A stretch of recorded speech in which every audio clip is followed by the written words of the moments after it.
이번 방송에서 제공하는 투자 정보는 투자 판단에 대한 조언입니다. 방송에서 제공하는 주식의 가치, 가격 상승 및 가격 하락에 대해서는 방송사에서 보장하지 않습니다. 이 시각 헤드라인 뉴스입니다. 지난달 주요 가공식품 가운데 콜라와 수프의 가격이 오르고 햄과 국수를 내린 것으로 나타났습니다. 한국소비자원이 소비가 많은 가공식품 30개 품목의 지난달 판매 가격을 조사한 결과 콜라는 한 달 전보다 8.7%가, 수프는 5.9%가 오른 것으로 집계됐습니다. 반면 햄과 국수 가격은 각각 5.5%, 3.5% 하락했고 특히 국수는 지난 3월부터 가격 내림세가 이어지고 있습니다. 대규모의 원금 손실 논란을 빚고 있는 해외 금리 연계형 파생결합펀드, 즉 DLF 투자자들이 첫 소송에 나섰습니다.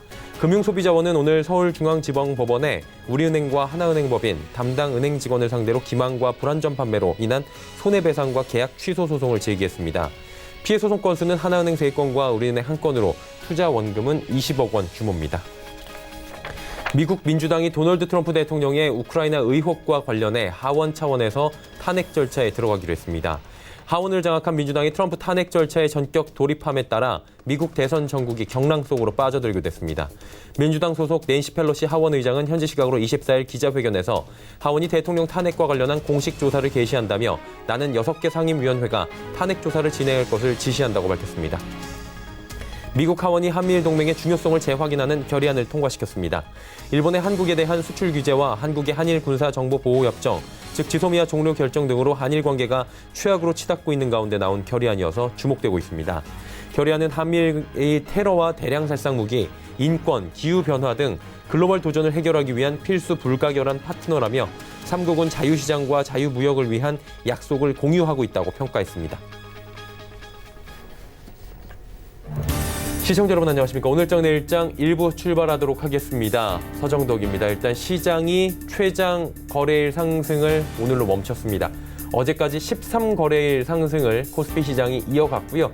1984년 그리고 올해 4월 한 차례, 그리고 어제까지의 상승 단 3차례만 13거래일 연속 상승이었는데 오늘 이 타이 기록에서 또 물러나는 모습입니다. 14거래일 상승이 좀 나와주면 어떨까 했는데 대외 악재들이 나오면서 지금 밀려 내려가고 있는 겁니다.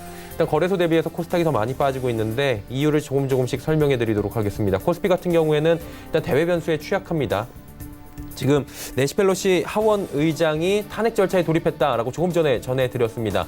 즉 민주당이 하원을 장악하고 있습니다. 미국 같은 경우에는 이곳에서 트럼프 대통령의 우크라이나 의혹 관련해서 탄핵에 돌입하겠다라고 이야기를 했고요. 지난번에 탄핵 이야기보다는 조금 더 구체적으로 움직이기 때문에 정말 내년 대선을 앞두고 경랑 속으로 빠져들었다라고 볼 수가 있습니다. 이로 인해서 우리가 받는 불확실성은 미중 간의 무역 분쟁 당장 다음 달에 고위급 회담이 있어야 되는데 이 부분에서부터 조금씩 지금 변수로 작용할 수 있다는 겁니다. 그리고 환율에도 직접적으로 영향을 줍니다. 이러다 보면 원달러 환율이 좀 움직이는 경향들이 나오는데 그러다 보면 우리 시장에서의 외국인 자금의 이탈도 예상을 할 수가 있는 겁니다. 시장이 가장 싫어하는 불확실성 증대가 되고 있는 겁니다. 국내 시장 이슈를 좀 살펴보자면 돼지열병 지난주부터 계속해서 발병을 하고 있는데 오늘도 확산이 되고 있다라는 소식들이 들려오고 있고요. 문재인 대통령 방미 중입니다. 유엔 연설 간밤에 있었는데 DMZ 부분에 대한 평화 언급을 했습니다. 그동안 기대감으로 올라온 대북 관련주들 중에서 DMZ 관련 종목들이 오늘은 더욱더 상승폭이 크고요. 헬릭 스미스 임상 3상 실험에 대한 이야기가 나왔는데 실수가 정말 어처구니가 없습니다. 비교 대조군에 대한 지금 오염물이 섞였다라는 소식인데 이런 실수가 나올 수 있나 싶을 정도로 지금 시장에서는 실망감이 큰 상황이고요. 그러다 보니까 오늘도 하한가가 거의 살짝 풀렸는데 사실 풀린 거라고 볼 수도 없을 정도로 하한가에서 지금 계속해서 머물고 있는 상황입니다. 대내외 이슈들이 오늘도 굉장히 많이 올라와 있는데요. 하나하나 정리하면서 시장 만나보도록 하겠습니다. 코스피부터 만나보도록 하죠.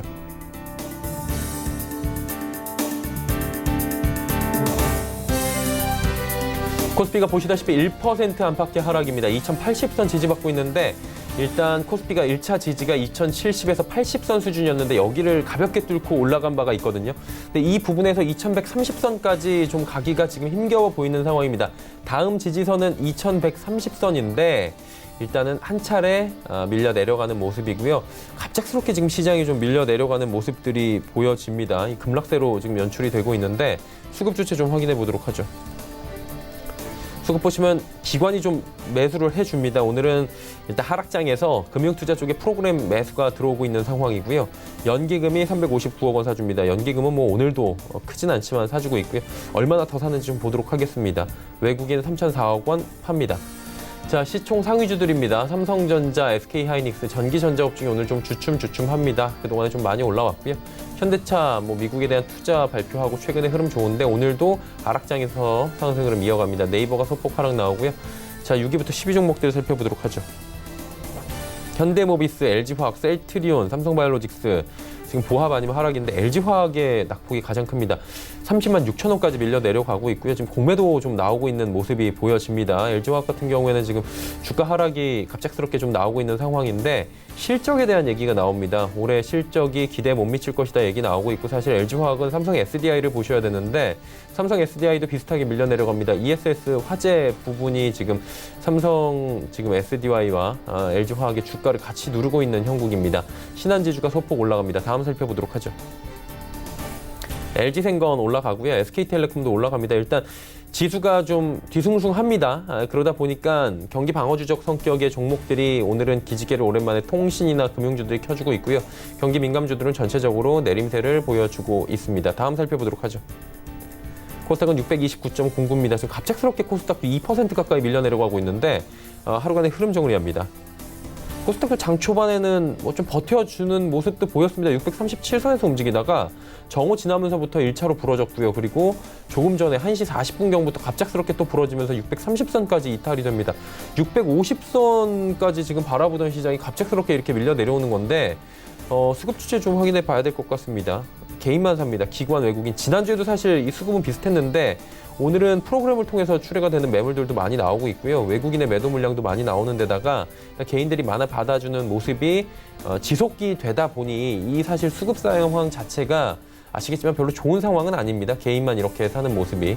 그러다 보니까 시장이 밀려 내려가고 있고 다음 살펴보도록 하죠. 시총을 보시면 셀트리온 헬스케어는 올라갑니다. 램시마 호주마 유럽 시장 진출 얘기가 나오면서 셀트리온 헬스케어는 이제 다시금 우상향을 하는 모습이고 CJEM도 호재가 있습니다. OTT 관련 호재도 있고 워낙에 많이 빠진 것도 호재입니다. 그러다 보니 하락장에서도 버텨주는데 KMW가 하락 전환을 했고요. 펄어비스 1%대 상승입니다. 그리고 메디톡스가 5위로 올라왔는데 다음 살펴볼까요? 6위부터 10위 종목들 여기가 문제입니다. 보시면 휴재, 스튜디오 드래곤, SK 머티리얼즈 여기는 사실은 시장이 이 정도 밀리면 감내할 수 있을 정도라고 볼 수 있습니다. 근데 헬릭스미스가 문제인 게 84,000원입니다. 2거래일 연속으로 하한가고 이게 시총 2위, 3위 가던 종목이 2거래일 연속 하한가 맞고 지금 8만 원대까지 연중 최저점 내려왔는데 문제는 지금 여기가 끝이 아닐 수 있다는 얘기가 나오고 있고요. 임상 3상에서 대조군 자체에 대해서 오염물이 섞여 있었다는 것 자체가 과연 이게 삼상을 하겠다는 것인지 얘기가 지금 나오고 있는 상황이어서 헬릭스미스 사측에서는 다시 한번 6개월 내로 진행을 하겠다 이런 자료들을 내놓고 있긴 한데 시장에서는 실망 매물이 굉장히 많이 출회가 되고 있다 이렇게 보시면 될 것 같습니다. HLB 보합입니다. 다음 살펴보도록 하죠. 파라다이스가 2.89% 빠지고요. 셀트리온 제약, 솔브레인 빠지는 가운데 원익 IPS는 3.26%의 좋은 흐름을 오늘 보여주고 있습니다. 환율 좀 보도록 하죠. 환율 올라갈 수밖에 없습니다. 미국 쪽이 저렇게 주춤주춤하면서 지금 대선 전국이 경랑 속으로 빠져든다 이런 기사까지 나올 정도니까 달러 올라가고요. 1199원 30전, 1200원 부근까지 급하게 또 올라온 상황입니다. 금일폰 방송에서 제공해드리는 정보는 투자 판단에 대한 조언일 뿐입니다. 해당 주식의 가치와 수익률 보장해드리지 않는다는 점 참고해 주시길 바랍니다. 시장 이슈 정리해 보도록 하겠습니다. 펠리지 투자 리서치 김민수 대표와 함께합니다. 안녕하세요. 네, 안녕하십니까. 예, 이번 주 좀 자주 뵙는 것 같습니다. 네, 전 좋습니다. 예, 저도 반가워요. 예. 네.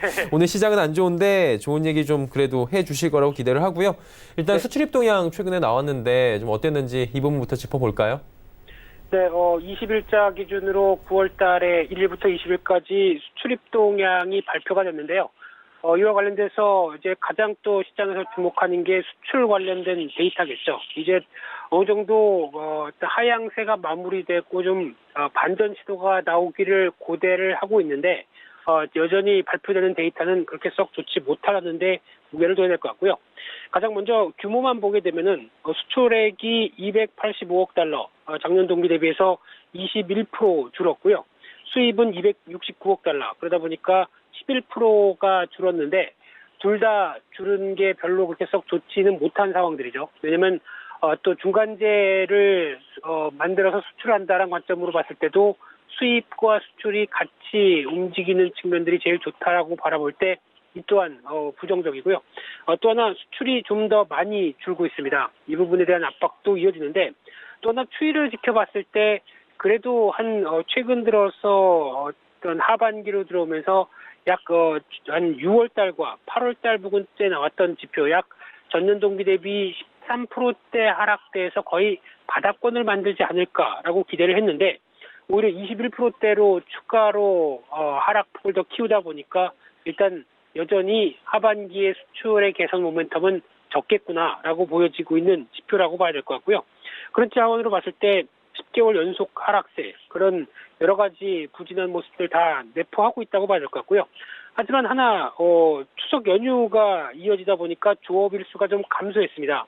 이 부분 때문에 아무래도 작년 동기 대비해서 2일 정도 감소한 영향이 여파 때문에 그렇다라고 하게 되면 또 살짝 위안은 가질 수 있겠지만은 그래도 동향 자체가 아직까지는 추세 자체가 부진하다고 봐야 되겠죠. 그런 쪽으로 봤었을 때 품목별 동향의 추이를 한번 보게 되면요. 여전히 반도체가 한 39%대, 그리고 석유 제품이 20%대, 그리고 승용차가 의외로 또 16%대로 생각보다 상반기 선전한 것보다 좀 안 좋아지고 있는 상황들인데 특히 자동차 같은 경우는 그래도 팰리세이드가 어떤 그 SUV 쪽에서 어느 정도 기대감이 상당히 높아지면서 미국 시장에서 점유율을 좀 높여가는 현대차의 모습을 보여줬다고 하더라도 기아차도 마찬가지겠죠. 근데 지금 전반적인 시장 기조를 보게 되면은 중국과 미국을 중심으로 한 대부분의 국가가 어떤 자동차 판매에 관련된 시장 자체가 많이 위축되고 있기 때문에 그에 따른 영향을 받는다고 봐야 될 것 같고요. 특히 글로벌 주요 국가 쪽에서 브라질만 빼고 계속 시장은 위축돼 있다라는 관점이라고 하게 되면 아직 기대감이 그렇게 높지는 않다라고 봐야 될 것 같고요. 하지만 그나마 선전하고 있는 쪽이 선박 쪽이 눈에 띄고 있고요. 한 43%대 성장했고 무선통신기기라고 하는 쪽에서 한 58%대 대표적으로 어떤 스마트폰 쪽이겠죠. 이쪽에 대한 변화가 그래도 양호하다라고는 보여지고 있고요. 또 지역별 동향으로 봤었을 때 주요 수출 대상국인 중국, 미국 거의 중국은 30% 가까이, 미국은 한 20% 가까이 줄어들고 있고요. 일본이나 유럽연합 모두 다 EU 쪽 13%대로 위축되고 있다라고 하게 되면 세계 경제와 관련된 교역량 자체가 위축을 받고 있다는 쪽의 데이터를 충분히 보여주는 상황이라고 봐야 될 것 같고요. 그런 차원으로 봤을 때 또나 이런 수출과 관련된 대표적인 국가들, 특히 어떤 제조업의 강국이라고 불리고 수출 의존도가 높다라고 하는 국가의 대부분의 대표적인 흐름들을 보게 되면 여전히 그렇게 썩 좋지 못하던 게 잘 나오고 있는데요.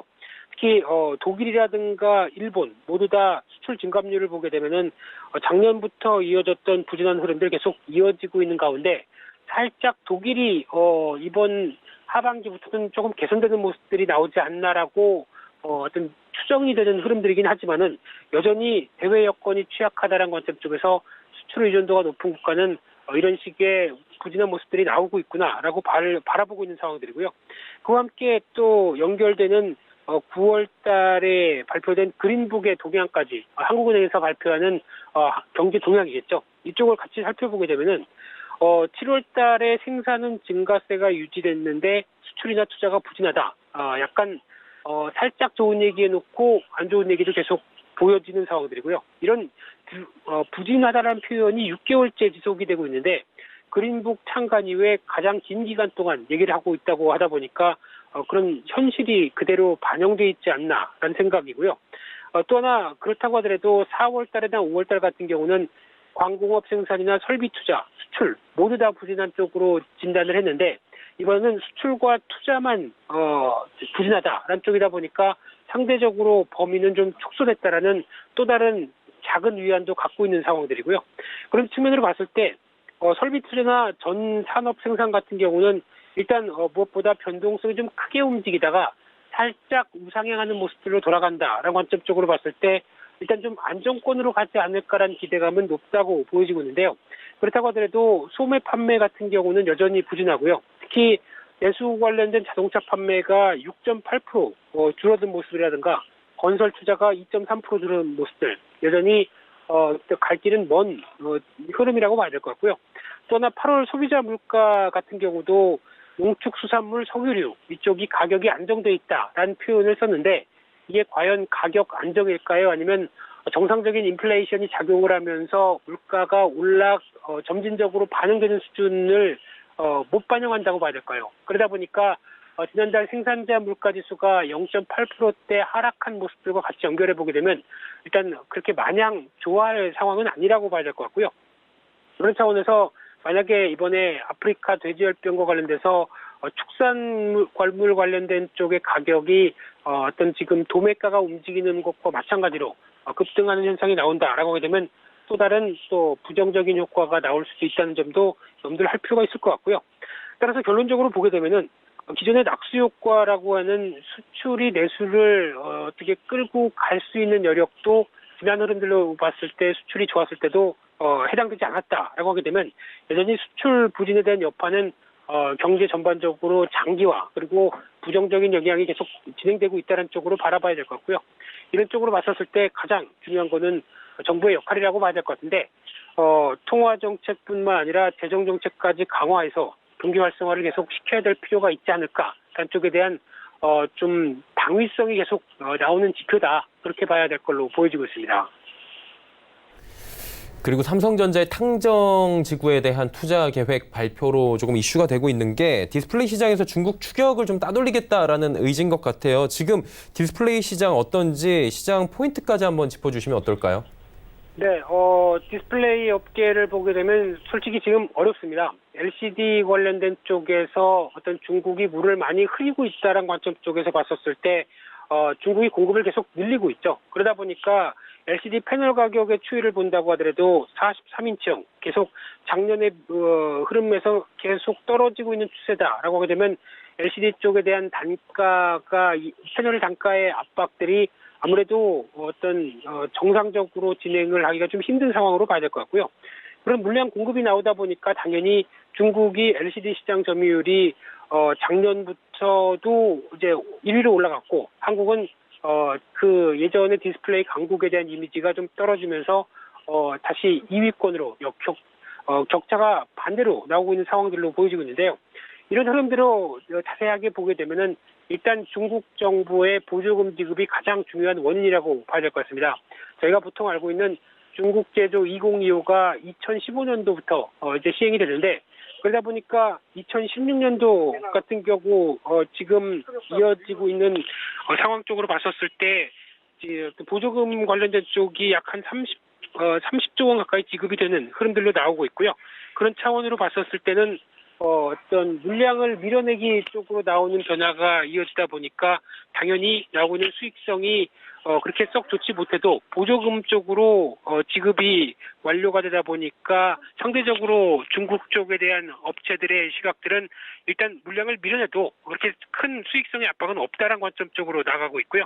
그런 차원을 봤었을 때 지금 상대적으로 LCD 관련된 쪽에 대한 시각들은 오히려 국산 업체들 같은 경우는 일단 여기서 손을 털고 OLED 쪽으로 나가겠다라고 하는 뚜렷한 관점들이 높아지고 있는 가운데 특히 OLED 쪽도 마찬가지로 중국도 반도체를 넘어서 굴기를 보여주겠다라는 관점들이 나오게 되면 지금 내년 같은 경우 중국의 중소형 OLED 투자 비중이 53%대, 한국이 한 40%대로 어떤 위협을 받을 걸로 예상이 되는 만큼 일단 한국도 격차를 유지하겠다라는 관점 쪽에서 디스플레이 투자를 강화할 걸로 보여지고 있고요. 여전히 중국도 같이 강화를 하겠다는 관점이다 보니까 지금 이제 앞으로 OLED 관련된 쪽에 대한 변화가 좀 커질 수밖에 없다고 봐야 될 것 같고요.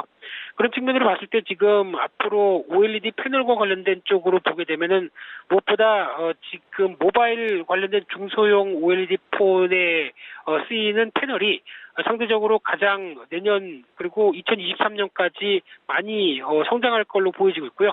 그와 함께 OLED TV 쪽도 계속 어떤 수요가 늘어날 걸로 보여지고 있는 상황 쪽에서 그에 따른 수율과 출하량을 적극적으로 맞춰가는 게 가장 큰 숙제가 아닐까 생각이 들고 있는데요. 그런 관점 쪽에서 먼저 삼성 디스플레이 같은 경우는 일단 상황이 이렇게 바뀌는 걸로 보고 LCD 관련된 매출 비중을 20%대로 축소를 시켰고요. 그런 차원에서 중소형 OLED 사업 비중을 확대하면서 그리고 기존의 대형 LCD를 퀀텀 닷 OLED 쪽으로 전환하기 시작하면서 어제 발표됐던 13조 원 디스플레이 쪽에선 최근에 가장 큰 규모죠. 이런 쪽으로 나가는 어떤 흐름들이 계속 이어진다고 봐야 될 것 같고요. 마찬가지로 LED 디스플레이 같은 경우도 전환을 시도를 하는데 조금 상황은 안 좋습니다. 특히 LCD 매출 비중이 70%에서 80%까지 차지하는 상황 쪽에서 아직 적극적으로 대응을 좀 못했다는 관점과 함께 상반기에만 5천억대 적자를 봤다라고 하게 되면 이런 중국의 공급 과잉이 불러오는 여러 가지 피해를 그대로 느끼고 있는 상황들이겠죠. 그런 쪽으로 봤었을 때 이제 LED 디스플레이도 대형 OLED 쪽으로 확대를 하겠다라는 관점과 함께 특히 3조 원대 투자 계획을 발표하면서 초대형 OLED 디스플레이에 2022년도에 양산을 시작하겠다고 하는 계획들도 같이 나오고 있는 상황들인데요. 따라서 결론적으로는 또다시 한국과 중국 간의 디스플레이 시장 쪽에서 또 하나의 대전이 이어질 가능성이 높다는 관점으로 보게 되면 오히려 이를 수혜를 받을 수 있는 쪽은 그래도 중국의 투자 그리고 한국의 투자가 강화되고 있었을 때 나올 수 있는 OLED 장비 부품주에 대한 수주의 기회가 좀 더 높지 않겠느냐라는 쪽으로 바라보는데 일단 지금 당장의 실적을 바라보게 되면은 지금 관련된 종목들의 동향을 봤을 때 최근 한 1년간은 실적이 별로 안 좋습니다. 그런 당장의 LCD 업황 때문에라고 봐야 되겠죠. 그런데 오히려 OLED 쪽으로 수주가 늘어나고 어떤 변화가 나온다라고 하게 되면 추가적인 변화의 기대감이 좀 반영된다라는 관점 쪽으로 봤을 때 중기적으로는 관심이 필요하고요. 하지만 이런 이슈가 나왔을 때 주가가 단기적으로 강했을 때 따라가는 거는 오히려 물리기 좋겠다라는 관점이다 보니까 오히려 좀 눌림목대 계속 공략하는 전략적으로 가져가는 게 좋지 않을까 그렇게 바라보고 있습니다. 네, 디스플레이 업종 이야기까지 하나하나 좀 자세히 오늘 짚어주셨습니다. 오늘 말씀은 여기까지 듣겠습니다. 고맙습니다. 네, 감사합니다. 펠리지 투자 리서치 김민수 대표와 함께했고요. 이슈 칼럼 바로 이어갑니다.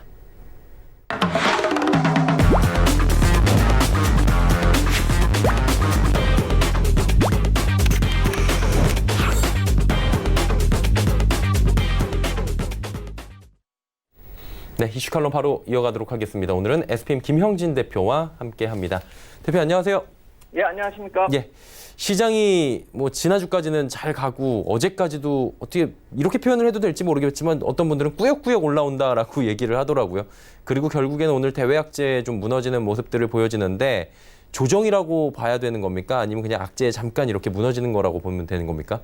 네, 조정 잠깐 받을 수도 있다라고 생각이 됩니다. 단기 상승폭이 적지 않았고요. 또 정치적인 이런 이슈들은 항상 그렇게 반복이 되어 왔었던 것이기 때문에 그다지 이렇게 안 좋게 많이 시장을 훼손할 것이다 이렇게 생각이 들지는 않습니다. 코스피 상승 그동안에 보인 모습을 한번 구해보니까 참 전 세계적으로 독보적으로 많이 올랐다 이렇게 볼 수가 있습니다. 상승 기간이 8월 26일 이후에 20일 동안 184.73포인트 어제까지요. 그래서 9.64%가 올랐고요. 지수가 이렇게 올랐기 때문에 적지 않이 조정의 가능성도 높아진 상황이다 이렇게 볼 수가 있겠죠. 1월 초 상승하고 좀 비교할 수가 있을 것 같은데요. 예전에는 제가 6월달 상승하고 비교했는데 그 상승의 기간을 넘어서면서부터는 1월달하고 좀 비교를 해보자 이렇게 말씀을 드렸죠. 그때도 20일 동안 194.6포인트 그리고 퍼센테이지는 9.68% 이렇게 올랐기 때문에 거의 비슷합니다. 오름폭이나 기간이나 거의 비슷합니다. 그리고 최근에 다른 여타 글로벌 증시하고 비교해봐도 다우가 4%, 나스닥이 2%, 유로스톡스 50이 5.47% 약간 좀 많이 올랐죠. 그리고 이머징 마켓 쪽 보면은 상해가 2.57%, 상해가 4.25%, 그리고 홍콩 H지수가 2.57% 이렇게 오르는 모습이었기 때문에 우리 시장이 남들보다 좀 많이 올랐다 이렇게 볼 수가 있겠는데 누적된 올해 수익률로 보면은 아직도 디커플링이 해소되려면 아직도 멀었다 이렇게 봐야 되겠죠. 작년 말 대비 나스닥 같은 경우가 21% 올랐고 코스피가 이렇게 거의 10% 가까이 올랐음에도 불구하고 2019년 수익률 구해보면은 2.9% 정도밖에 되지가 않습니다. 그래서 이번 한 달 동안은 확실하게 코스피가 두드러진 상승을 보였는데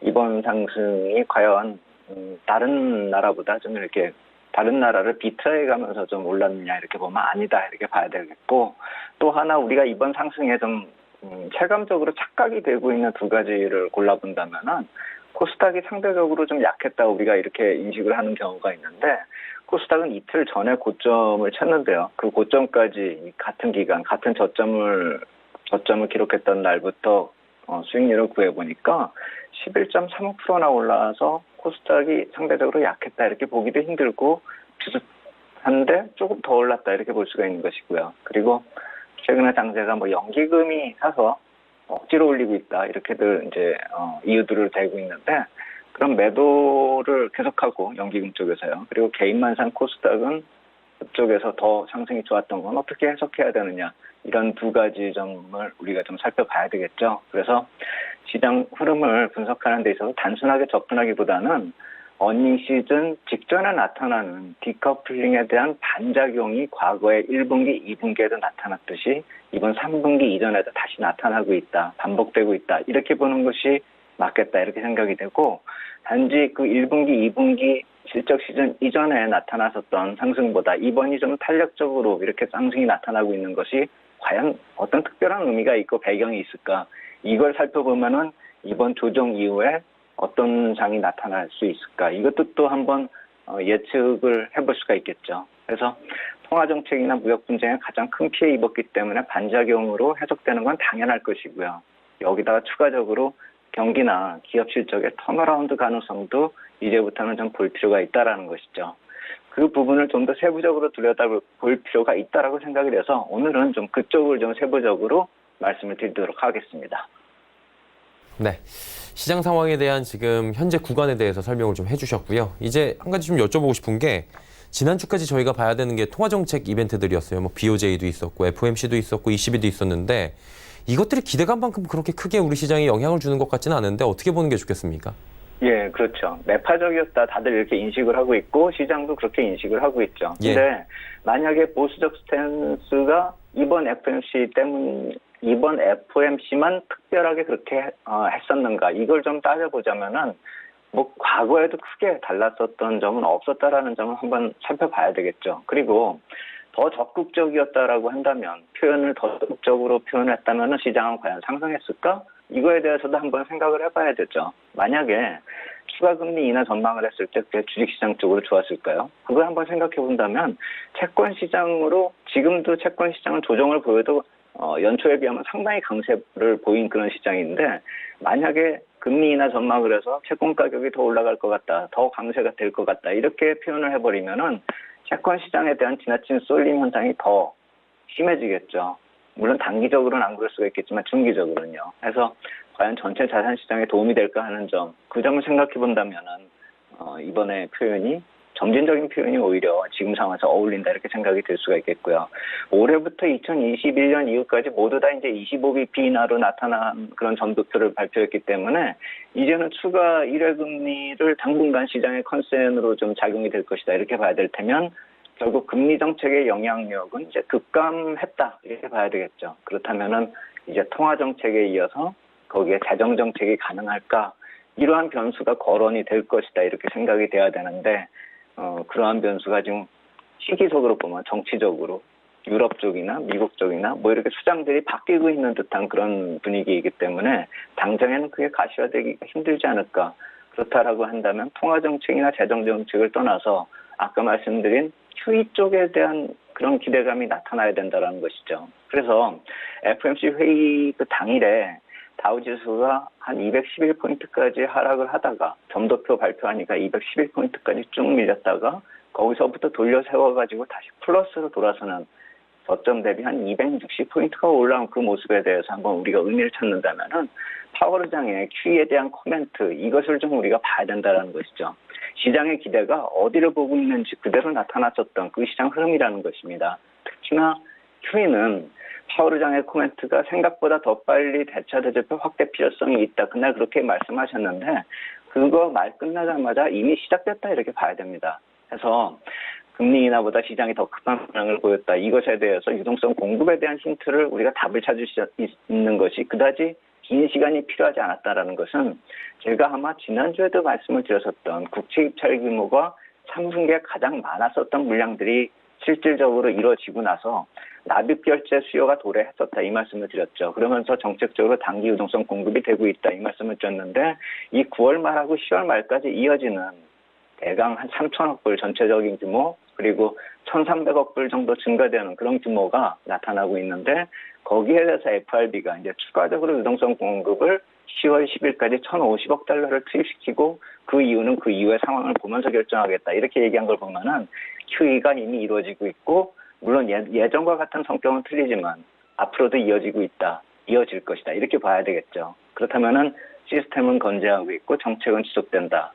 당장의 금리 인하보다 더 중요한 것이 이 남아있는 정책의 힘, 그러니까 저점에서부터 하락폭을 돌려세운 그 힘이 우리가 이제 실질적으로 겪게 되는 그런 것이 아닌가라고 생각이 들고 그래서 제가 이 글로벌 10년물 국채 흐름하고 다우지수 이 표를 지지난주인가 해봤었는데 다시 한번 이번 회의 끝나고 나서 금리 흐름을 좀 살펴보기 위해서 다시 한번 그림을 그려봤습니다. 해가지고 오른쪽에 그 붉은 박스권 이게 하단이 1.75%고 상단이 2%의 박스권을 제가 표시를 한 것인데 이 정책이 당분간 자산시장에 채권시장에 이 금리를 이 안에 묶어놓겠다 이렇게 공언을 한 것이거든요. 그래서 저 박스권의 움직임하고 동시에 다우지수 위쪽에 갈색선을 보면은 똑같이 연동돼서 움직이고 있다라는 점을 감안했을 때 박스권에서 금리가 갇혀 있는 동안에 다우지수 미국의 주식시장도 그다지 크게 저것을 벗어나는 것이 힘들지 않을까라는 생각이 든다라는 것이죠. 물론 상하단 폭은 주식시장은 좀 넓게 몇백 포인트가 될 수가 있겠지만 예전에 상하단을 벗어나는 그 뭐 충격적인 모습이 나타나기는 힘들다라는 것이죠. 10월 초까지요. 그래서 정책의 힘이 만약에 채권 시장으로 작용이 된다라고 한다면 전체적인 자산 시장도 박스권을 감안한 전략이 필요하지 않을까 이런 생각이 드는 것이고 그렇다라고 본다면은 주식 시장도 채권 시장도 모두 다 박스권 등락을 볼 경우에 이번 주 26일부터 이제 미국 쪽에서 마이크론 테크놀로지의 기업 실적이 발표가 되기 시작하는데 그렇다면 그쪽으로부터 이제 변화 요인이 나타나지 않을까. 우리가 기다려왔던 3분기 실적 시즌의 변화 요인 이제 이번 주 후반부터 중후반부터 한번 살펴볼 필요가 있다는 것이죠. 그렇다면은 만약에 그런 식으로 박스권에 다우지수가 좀 머물러 있다라고 하고 반도체 쪽으로 우리가 관심이 올라간다라고 한다면은 코스피가 또 상대적으로 탄력적으로 움직일 수 있는 요인 중에 하나가 되지 않을까 이렇게 생각이 된다 이렇게 말씀을 드리겠습니다. 네, 그리고 이제 3분기 어닝 시즌 도래합니다. 실적에 대한 기대감이 그래도 당초보다는 좀 올라온 것 같아요. 연초만 해도 뭐 연말이면 3분기면 괜찮아질 거라고 했다가 2분기 되니까 하반기 더 힘들다 그랬는데 그래도 좀 지나고 보니까 3분기 기대치는 조금 있는 것 같은데 어떻게 보면 좋을까요?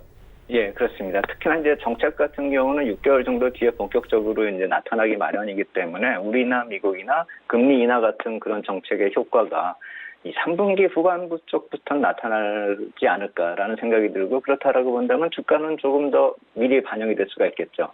미국 쪽의 3분기 이익 실적 전망 컨센서스를 보면은 마켓워치 집계 따져보면 한 3.95% 정도 감소한다라고 나타나고 있는데 1분기나 2분기 때도 전망보다 그렇게 나쁘지 않았습니다. 1분기가 0.29% 줄었고 0.35% 2분기가 줄었습니다. 그렇다라고 본다면은 이번에도 저만큼 나빠지지는 않고 약간 나빠지는 정도가 아닐까 이렇게 생각을 해볼 수가 있겠고 이런 두 분기 정도의 실적이 이렇게 후퇴하는 그런 모습이 그러니까 연속적으로 마이너스 증가율을 두 분기 이상 보였다는 게 이전에 2016년에 그런 모습이 나타났다라고 파악이 되고 있는데요. 그래서 2009년 이후에 글로벌 경기 선행지수하고 그러니까 기업 이익을 그대로 표시하기가 힘들기 때문에 경기 선행지수를 골라와서 다우지수와 연결을 시켜서 표를 하나 만들어 봤는데요.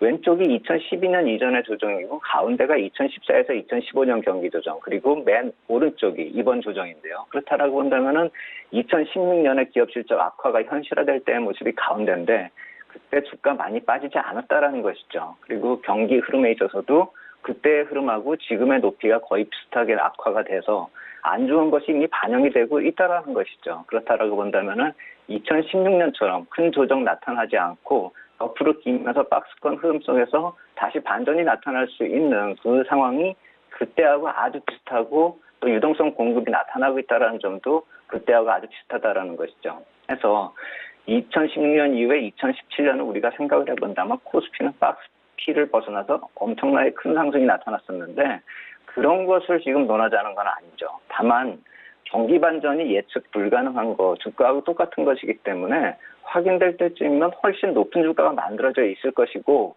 지금은 안 좋은 점이 이미 반영이 되고 있다라는 것이죠. 그래서 JP모건의 CEO 제이미 다이먼의 코멘트, 그러니까 미국 마이너스 금리까지도 감안하자. 그리고 미국 경기 침체는 임박하지 않을 것이다. 이렇게 얘기한 것을 가만히 살펴보면은 지금의 국채금리 하락이 경기 침체 때문이 아니라 저 위에서 아까 봤었던 그런 사이클상의 조정이다. 이렇게 볼 수가 있는 것이죠. 경기 사이클은 지금 국채하고 너무 민감하게 연결시켜서 지금 계속 국채 시장에서 나오는 그 시그널을 불황으로 자꾸 연결시키는 그런 모습은 어울리지가 않는다. 이 말씀을 드리는 것이고 경기 흐름이 안 좋은 것이 반영이 되고 기업 실적이 안 좋은 것이 반영이 되고 있는 주가 지금 뭐 저점에서 좀 올라왔다고는 하지만 또다시 조정을 오늘처럼 이렇게 받고 당분간 조정을 받는다면은 투자의 타이밍을 좀 봐야 되는 시기가 오지 않을까 이렇게 생각이 된다 말씀을 드리겠습니다. 자, 미국의 일정도 이제 하나하나 따져보면서 국내 시장에 대한 점검을 좀 해봐야 될 것 같은데 국내 시장은 어떤 식으로 좀 점검을 하면 좋을까요? 예, 상승폭에 대한 우려감에 대한 것을 한번 생각을 해본다면은 1월 단기 조정의 상승폭에 대한 조정이 24% 정도 나타났었습니다. 그러면 이번 상승에 24% 골라보면 2056포인트 나옵니다. 거기 한번 생각을 해보시고요. 그리고 미국 채권 공급이 계속 이어지고 있거든요. 23일부터 나타났는데 26일까지. 그리고 30일에 단기 채권까지 계속 이어지고 있습니다. 그 납입일이 24일부터 어제부터 다음 달 10일까지입니다. 유동성 공급이 계속될 것이기 때문에 큰 우려감이 생각이 되진 않지만 이 정책이 반영되면서 시장의 흐름이 어떻게 바뀌는지 그 흐름은 관전 포인트다 이렇게 말씀을 드리겠고 아까 말씀드린 반도체 중심의 대상승 시도 그 가능성을 한번 생각해 봐야 됩니다. 마이크론 테크놀로지 26일에 실적 발표죠. 그렇다면은 27일에 우리 반영이 될 테고 전망을 놓고 보면은 금방 분기 실적 예상보다 좀 좋게 나오고 다음 분기가 저점을 형성한 다음에 반등이 예상된다고 합니다. 그렇다라고 본다면 주가 선행성 감안했을 때 현재가 주가 턴어라운드가 만들어지고 있다. 마이크론 테크놀로지뿐만이 아니라 글로벌 반도체 기업이 전부 다 그렇다라는 것이죠. 그래서 한국의 반도체 기업을 중심으로 이번 주 중반 이후에 시장이 다시 조정을 좀 마무리하고 재상승을 할 수 있을까? 이것에 대해서 우리가 검토를 좀 하면서 시장 접근할 필요가 있겠다. 이렇게 말씀드리겠습니다. 네, 지금 뭐 시장이 13거래일 연속으로 꾸준히 올라왔다가 오늘 조정을 받고 있는데 시장 상황에 대한 국내외적인 이슈들 하나하나 점검해봤습니다. 오늘 말씀 잘 들었습니다. 감사합니다. 네, SPM 김형진 대표와 함께 이야기 나눠봤고요. 오늘 나눈 이야기들 다시 한번 정리해드립니다.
오늘 시간 일정 1부 함께 하셨습니다. 잠시 뒤 2부 예고해드립니다. 오늘도 2부에서는 두 분의 전문가와 함께 시장 상황에 맞는 종목 짚어드리고요. 종목 상담 이어가는 시간 갖도록 하겠습니다. 2부에서 뵙겠습니다. 고맙습니다.